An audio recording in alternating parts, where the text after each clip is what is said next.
Les vacances. Comtesse de Ségur. 1. Arrivée.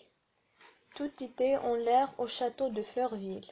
Camille et Madeleine de Fleurville, Marguerite de Rossbourg et Sophie Fichini, leur amie, allaient et venaient, montaient et descendaient l'escalier, couraient dans les corridors, sautaient, riaient, criaient, se poussaient, les deux mamans, madame de Fleurville et madame de Rossbourg, souriaient à cette agitation qu'elles ne partageaient pas, mais qu'elles ne cherchaient pas à calmer.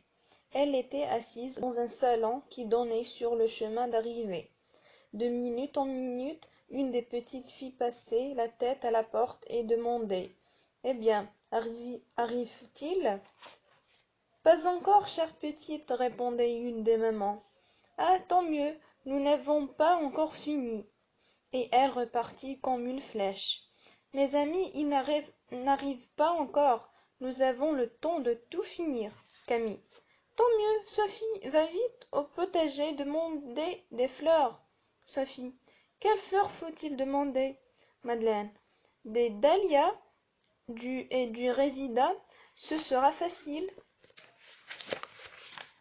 à arranger, et l'odeur en sera agréable et pas trop forte. Marguerite. « Et moi, Camille, que dois-je faire Camille. « Toi, cours avec Madeleine chercher de la mousse pour cacher les queues des fleurs. Moi, je vais laver les vases à la cuisine et j'y mettrai de l'eau. » Sophie courut au potager et rapporta un grand panier rempli de beaux dahlias et de résidas qui embaumaient. Marguerite et Madeleine ramenèrent une brouette de mousse. Camille apporta 4 vases bien lavés, bien essuyés et pleins d'eau. Les 4 petites se mirent à l'ouvrage avec une telle activité qu'un quart d'heure après, les vases étaient pleins de fleurs gracieuses arrangées, les dahlias étaient entremêlés de branches et de résidas. Elles en portèrent 2 dans la chambre destinée à leurs cousins Lion et Jean de Ruget, et 2 dans la chambre du petit cousin Jacques de Trailly. Camille regardait de tous côtés. « Je crois que tout est fini maintenant. Je ne vois plus rien à faire. » Madeleine. « Jacques sera enchanté de sa chambre et elle est charmante. » Sophie. « La collection d'images que nous avons mise sur la table va l'amuser beaucoup. » Marguerite. « Je vais voir s'il arrive. » Camille. « Oui, va, nous te suivons. » Marguerite partit en courant, et avant que ses amis eussent pu la rejoindre, elle reparut haletante et criant « Les voilà, les voitures ont passé la barrière, elles entrent dans le bois. » Camille, Madeleine et Sophie se précipitèrent vers le perron, où elles trouvèrent leur maman. Elles auraient bien voulu courir au-devant de leurs cousins, mais les mamans les en empêchèrent. Quelques instants après, les voitures s'arrêtent devant le perron aux cris de joie des enfants. Monsieur et madame de Ruget et leurs 2 fils, Lion et Jean, descendirent de la première. Monsieur et madame de Trailly et leur petit Jacques descendirent de la seconde. Pendant quelques instants, ce fut un tumulte, un bruit, des exclamations à étourdir. Lion était un beau et gros garçon blanc, un peu moqueur, un peu rageur, un peu indolent et faible, mais bon garçon au fond. Il avait 13 ans.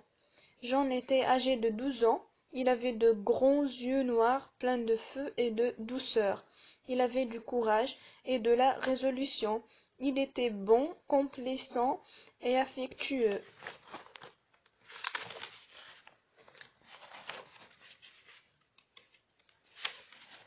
Jacques était un charmant enfant de 7 ans. Il avait les cheveux châtains et bouclés, les yeux pétillants d'esprit et de malice, les joues roses, l'air décidé, le cœur excellent, le caractère vif, mais jamais d'humeur ni de rancune. Camille. Comme tu es grandi, Léon. Léon. Comme tu es embelli, Camille. Madeleine. Jean a l'air d'un petit homme maintenant. Jean. Un vrai homme, tu veux dire. Comme toi, tu as l'air d'une vraie demoiselle. Marguerite. Mon cher petit Jacques, que je suis content de te revoir, comme nous allons jouer. Jacques. Ah oui, nous ferons beaucoup de bêtises, comme il y a 2 ans. Marguerite. Te rappelles-tu les papillons que nous attrapions? Jacques. Et tout ce que nous manquions. Marguerite. Et ce pauvre crapaud que nous avons mis sur une fourmilière. Jacques. Et ce petit oiseau que je t'avais déniché et qui est mort parce que je l'avais trop serré dans mes mains. Oh, que nous allons nous amuser, s'écrièrent-ils ensemble en s'embrassant pour la 20e fois. Sophie seule restait à l'écart. On l'avait embrassée en descendant de voiture, mais elle sentait que, ne faisant pas partie de la famille, Daillon était admise à Fleurville que par suite de l'abandon de sa belle-mère. Elle ne devait pas se mêler indiscrètement à la joie générale. Jean s'aperçut le premier de l'isolement de la pauvre Sophie, et s'approchait d'elle. Il lui prit les mains en lui disant avec affection: ma chère Sophie, je me suis toujours souvenu de ta complaisance pour moi lors de mon dernier séjour à Fleurville. J'étais alors un petit garçon, maintenant que je suis plus grand. C'est moi qui te rendrai des services à mon tour. Sophie. Merci de ta bonté, mon bon Jean. Merci de ton souvenir et de ton amitié pour la pauvre orpheline. Camille. Sophie, chère Sophie, tu sais bien que nous sommes tes sœurs, que maman est ta mère. Pourquoi affliges-tu en t'attristant toi-même? Sophie. Pardon, bonne Camille. Oui, j'ai tort, j'ai réellement trouvé ici une mère et des sœurs. Et des frères, s'écrièrent ensemble Léon, Jean et Jacques. Merci, mes chers frères, dit Sophie en souriant. J'ai une famille dont je suis fière. Et heureuse, n'est-ce pas? dit tout bas Marguerite d'un ton caressant et en l'embrassant.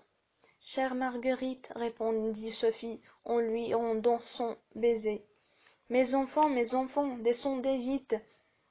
Venez goûter, dit madame de Fleurville, qui était restée en bas avec ses sœurs et ses beaux-frères.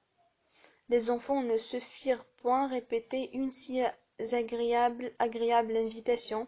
Ils descendirent en courant et se trouvèrent dans la salle à manger, autour d'une table couverte de fruits et de gâteaux. Tout en mangeant, ils formaient des projets pour le lendemain. Léon arrangeait une partie de pêche, Jean arrangeait des lectures à haute voix, Jacques dérangeait tout. Il voulait passer toute la journée avec Marguerite pour attraper des papillons et les piquer dans ses boîtes, pour dénicher des oiseaux, pour jouer aux billets, pour regarder et copier les images. Il voulait avoir Marguerite le matin, l'après-midi, le soir. Elle demandait qu'il lui laissait la matinée jusqu'au déjeuner pour travailler. Jacques. Impossible, c'est le meilleur temps pour attraper les papillons. Marguerite. Eh bien alors laisse-moi travailler d'1 heure à 3. Jacques. Encore plus impossible, c'est justement le temps qu'il nous faudra pour arranger nos papillons, étendre leurs ailes, les piquer sur les planches de liège. Marguerite. Comment les piquer, pauvres bêtes? Je ne veux pas les faire souffrir et mourir si cruellement. Jacques. Ils ne souffriront pas du tout. Je leur serre la poitrine pour les étouffer avant de les piquer. Ils meurent de suite. Marguerite. tu es sûr qu'il meurt, qu'il ne souffre plus? Jacques. Très sûr, puisqu'il ne bouge plus. Marguerite. Mais Jacques, tu n'as pas besoin de moi pour arranger tes papillons. Jacques. Oh ma petite Marguerite, tu es si bonne, je t'aime tant, je m'amuse tant avec toi et je m'ennuie tant tout seul. Lion. Et pourquoi veux-tu avoir Marguerite pour toi seul, tout seul? Nous voulons aussi la voir quand nous pêcherons et viendra avec nous. Elle viendra avec nous. Jacques. Vous êtes déjà 5. Laissez-moi ma chère Marguerite pour m'aider à arranger mes papillons. Marguerite. Écoute, Jacques, je t'aiderai pendant 1 heure. Pendant 1 heure. Ensuite, nous irons pêcher avec Lion. Jacques grogna un peu. Lion et Jean se moquèrent de lui. Camille et Madeleine l'embrassèrent et lui firent comprendre qu'il ne fallait pas être égoïste, qu'il fallait être bon camarade et sacrifier quelquefois son plaisir à celui des autres. Jacques avoua qu'il avait tort et il promit de faire tout ce que voudrait sa petite amie Marguerite. Le goûter était fini. Les enfants demandèrent la permission d'aller se promener et partirent en courant, à qui arriverait le plus vite au jardin de Camille et de Madeleine. Ils le trouvèrent plein de fleurs, très bien bêchées et bien cultivées. Jean.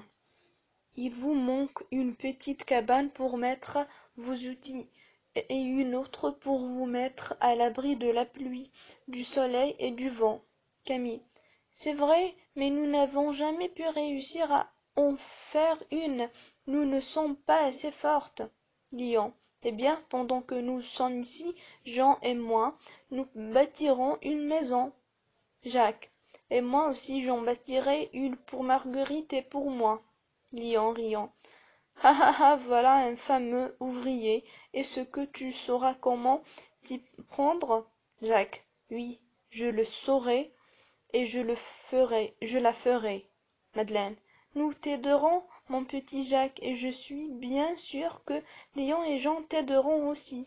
Jacques. Je veux bien que tu m'aides, toi Madeleine, et Camille aussi, et Sophie aussi, mais je ne veux pas de Lion, il est trop moqueur. Jean. Riant. Et moi, Jacques, ta grandeur voudra-t-elle accepter mon aide?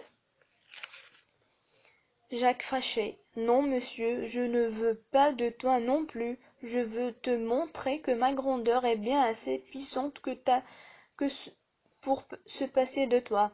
Sophie. Mais comment feras-tu, mon pauvre Jacques, pour atteindre au haut d'une maison assez grande pour nous tenir tous? Jacques. Vous verrez, laissez-moi faire, j'ai mon idée. Et il dit quelques mots à l'oreille de Marguerite, qui se mit à rire et lui répondit bas aussi. Très bien, ne leur dis rien jusqu'à ce que ce soit fini. Les enfants continuèrent leur promenade. On mena les cousins au potager, les cousins au potager où ils passèrent en revue tous les fruits, mais sans y toucher, puis à la ferme, où ils visitèrent la vacherie, la bergerie, le poulailler, la literie.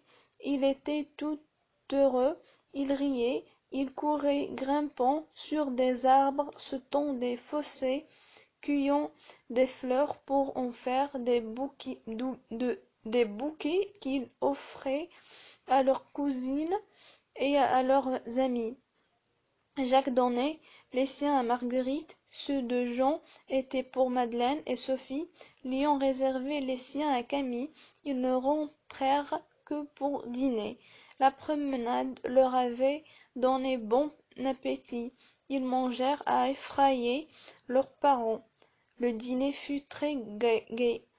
Aucun d'eux n'avait peur de ses parents. Père, mère, enfants riaient et causaient gaiement. Après le dîner, on fit tout ensemble une promenade dans les champs, et on rapporta une quantité de bleuets. Le reste de la soirée se passa à faire des couronnes pour les demoiselles. Lion, Jean, Jacques aidés, Ils coupaient les queues trop longues, préparaient le fil, cherchaient les plus beaux bleuets. Enfin arriva l'heure du coucher des plus jeunes, Sophie, Marguerite et Jacques, puis des plus grands, et enfin l'heure de repos pour les parents. Le lendemain on devait commencer les cabanes, attraper des papillons, pêcher à la pièce d'eau, lire, travailler, se promener. Il y avait de l'occupation pour 24 heures au moins.